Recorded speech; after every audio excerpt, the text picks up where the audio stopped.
Olá, jovens do curso técnico em segurança do trabalho na FAM EAD. Meu nome é professor Alexander, falo aqui do campus de Machado, do IFSU de Minas. Vamos dar então prosseguimento, pessoal, à nossa semana 4 e a gente vai agora para o nosso vídeo número 2. Nós vamos falar, meus jovens, sobre a NR18, então a gente vai falar alguns itens principais dela, dar um panorama da NR número 18, como a gente falou nos vídeos anteriores, não é para a gente decorar norma regulamentadora, mas é necessário a gente saber o que tem e o que não tem essas normas, principalmente os seus itens principais. Então, nós começamos então, pessoal, a falar do sumário. Como que é o sumário da NR18, pessoal? Então, o sumário da NR número 18, primeiro, ela vai começar com o objetivo. Qual que é o objetivo dela? Essa estrutura, pessoal, com a mudança que teve nas normas regulamentadoras, antigamente não tinha essa estrutura, hoje já tem, que facilitou bastante a nossa vida. Então, as normas, essas normas novas que já vão saindo, que vão sendo atualizadas, elas já têm o sumário, e aí sempre começa com o objetivo e o campo de aplicação e a responsabilidade, geralmente, tá? O que para nós é muito bom, porque a gente sabe exatamente aonde a gente vai aplicar esta norma e qual o seu objetivo. Então, nós temos NR18, o objetivo, a gente vai ter o campo de aplicação, a gente vai ver isso aqui com um pouquinho mais de calma, tem as responsabilidades, depois o 18.4, o 18.4 para nós, ele é fundamental, onde ele vai falar do programa de gerenciamento de risco. O 5, pessoal, 18.5, ele vai falar sobre a área de vivência. O 18.6, as instalações elétricas. O 7, ele vai falar sobre as etapas das obras. O 8, pessoal, 18.8, escada, rampas e passarelas. O 9, medidas de proteção contra quedas em altura. Lembrando, né, que tem uma grande quantidade de acidentes envolvendo altura na área de construção civil. O item 10, pessoal, 18.10, ele vai falar sobre máquinas, equipamentos e ferramentas, como a gente falou no vídeo anterior. E no item 18.11, ele vai falar sobre movimentação e transporte de materiais e pessoas, os elevadores. Então, continuando, pessoal, no item 12, nós vamos falar sobre andaimes e plataformas de trabalho. No item 13, sinalização de segurança. 14, capacitação. 15, serviços em flutuantes. 16, disposições gerais. E 17, disposições transitórias. E a gente finaliza com o anexo 1, anexo 2 e também o glossário. O anexo 1, ele vai falar sobre a capacitação, a carga horária, a periodicidade e também o conteúdo programático. Ele vai dar um norte para nós em relação à capacitação na NR18, tá?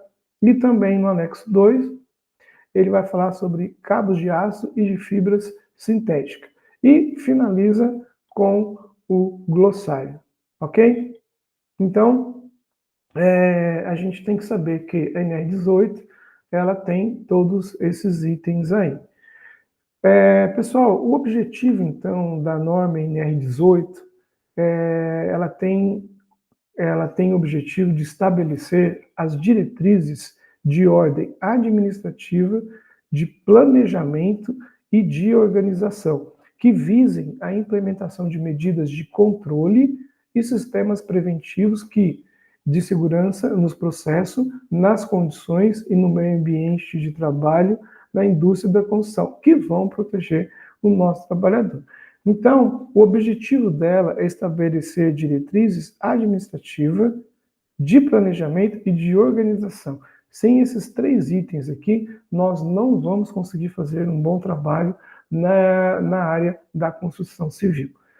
E aonde a gente aplica a NR18, pessoal? Então, a gente vai aplicar nesta norma nas atividades da indústria da construção, constantes da seção F do Código Nacional de Atividades Econômicas do CNAE, e as atividades e serviços, vem agora, de demolição, reparo, pintura, limpeza e manutenção de edifícios em geral e de manutenção de obras e de urbanização.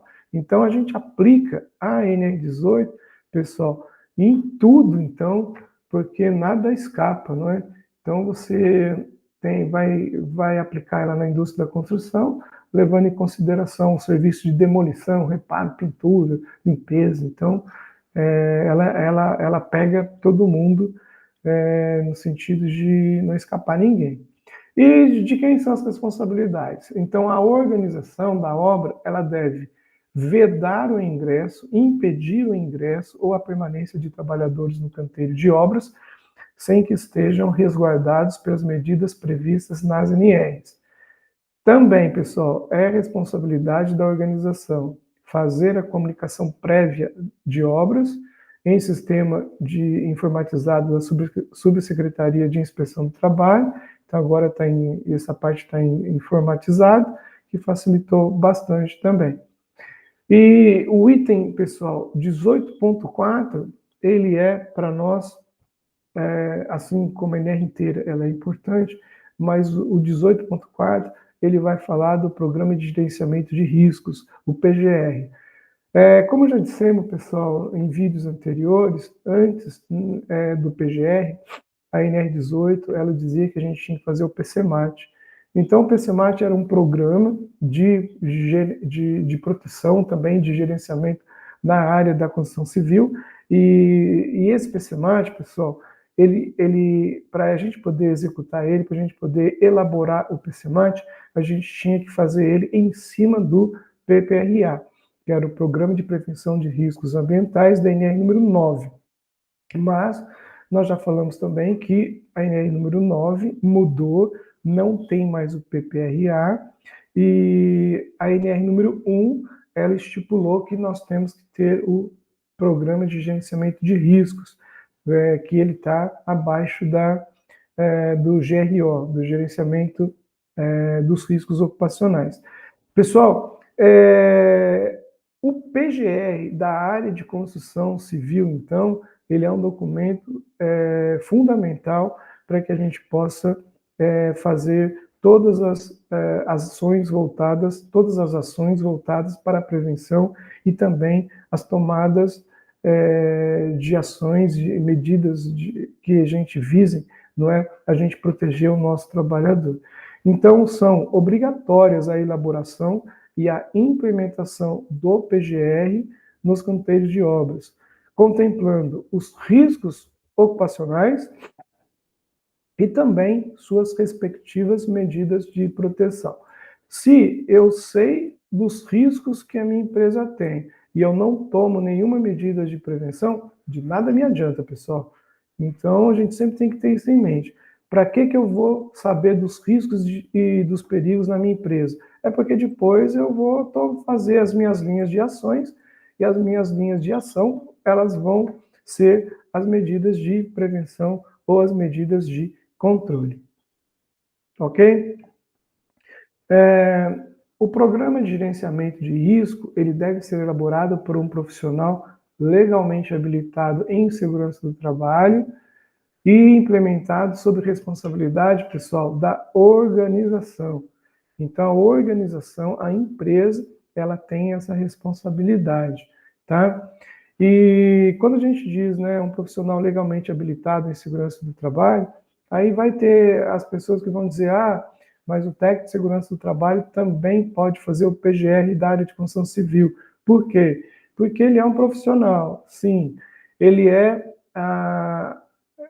legalmente habilitado, se ele tiver com a carteirinha lá do CREA. E então ele poderia fazer. Só que já tem um entendimento que quem que tem que fazer isso é o engenheiro de segurança do trabalho, conforme a própria norma fala, tá? Então, o engenheiro de segurança do trabalho ou o engenheiro civil, eles vão ter conhecimento muitas das vezes, na hora de fazer os projetos, de calcular as medidas para a segurança do trabalhador. Então, esses cálculos, quando envolve algum conhecimento mais aprofundado, só eles têm. Então, é por isso que, no caso da construção civil, o PGR, ele necessariamente tem que ser feito por um engenheiro de segurança do trabalho, e conforme a norma fala, tá? Agora, em canteiros de obras com até 7 metros de altura e com no máximo 10 trabalhadores, o PGR, agora sim, pessoal, ele pode ser elaborado por profissional qualificado em segurança do trabalho e implementado sob a responsabilidade da organização, tá? Então, nesse caso, o item 4.21, ele vai dizer, então, que o técnico, ele pode, então, fazer o PGR, tá?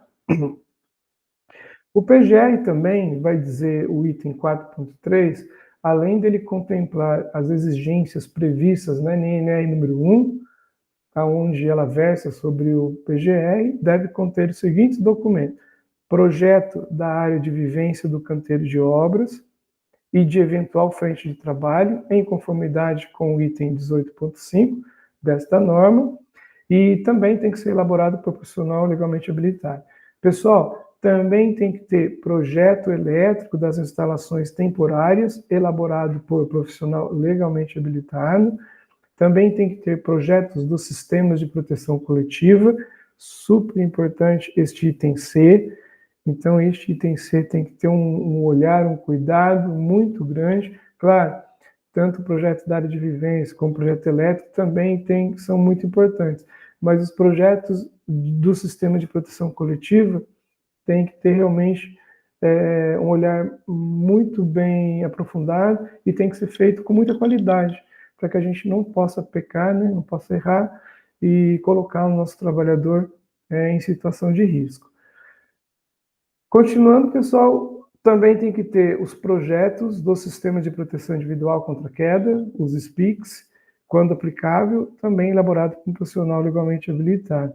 E a relação dos equipamentos de proteção individual e suas respectivas especificações técnicas de acordo com os riscos ocupacionais existentes.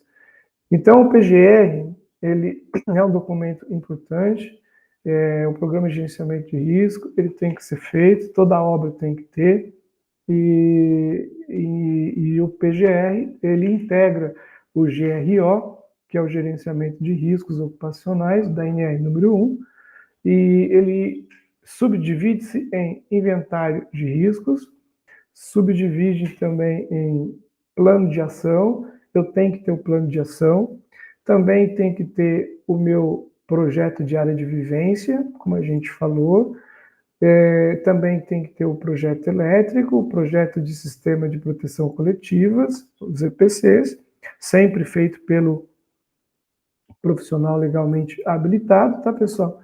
E também nós temos que ter o projeto do sistema de proteção individual, que é os SPICs, e também a relação dos EPIs, conforme a gente viu nos slides anteriores.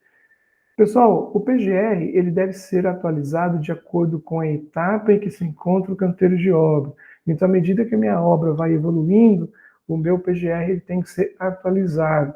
Se a empresa ela não tiver esse cuidado, de nada vai adiantar, porque às vezes você está já numa etapa adiantada, mas o seu PGR é de uma fase anterior.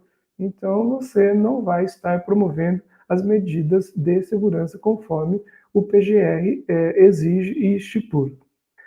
No item 18.4.4, o 4.4 ele vai dizer o seguinte, que as empresas contratadas elas devem fornecer ao contratante o inventário de riscos ocupacionais específicos de suas atividades.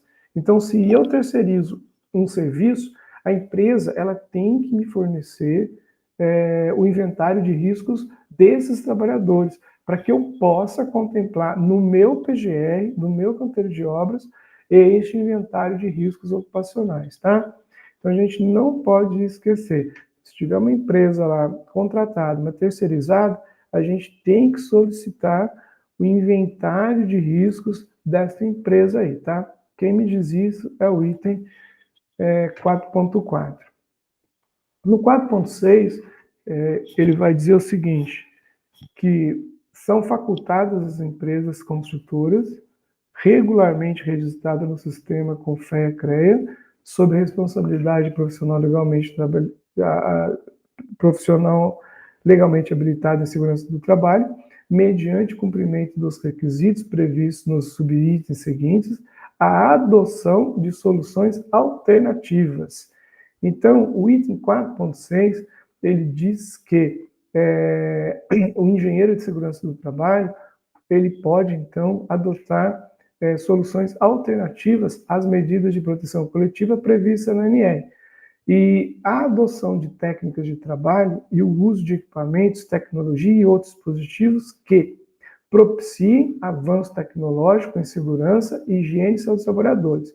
Então, a norma, pessoal, ela deu esta liberdade, então, para os profissionais legalmente habilitados em segurança do trabalho, de modo que eles vão poder adotar essas soluções alternativas. Lembrando que essas soluções, essas tecnologias, esses equipamentos, eles têm que propiciar avanço tecnológico em segurança, higiene e saúde dos trabalhadores. O item B, esses dispositivos, eles objetivem a implementação de medidas de controle e de sistemas preventivos de segurança nos processos, nas condições e no meio ambiente de trabalho na indústria da construção. E o item C ele vai dizer que esses dispositivos, esses equipamentos, essa tecnologia, eles têm que garantir a realização das tarefas e atividades de modo seguro e saudável. Então, o item 4.6, ele traz, então, esta liberdade, vamos dizer assim, né? Que aí ficou mais flexível, deixando a cargo do profissional habilitado em segurança do trabalho desses itens aqui. O item 4.61, continuando, ele vai dizer o seguinte, que as tarefas a serem executadas mediante a adoção de soluções alternativas devem estar expressamente previstas em procedimentos de segurança do trabalho, nos quais devem constar, olha só, o que tem que ter? Os riscos ocupacionais aos quais os trabalhadores estarão expostos. Tem que ter também, pessoal, deve constar a descrição dos equipamentos e das medidas de proteção coletiva a serem implementadas. Tem que estar muito bem descrito como que vai ser feita essa proteção coletiva.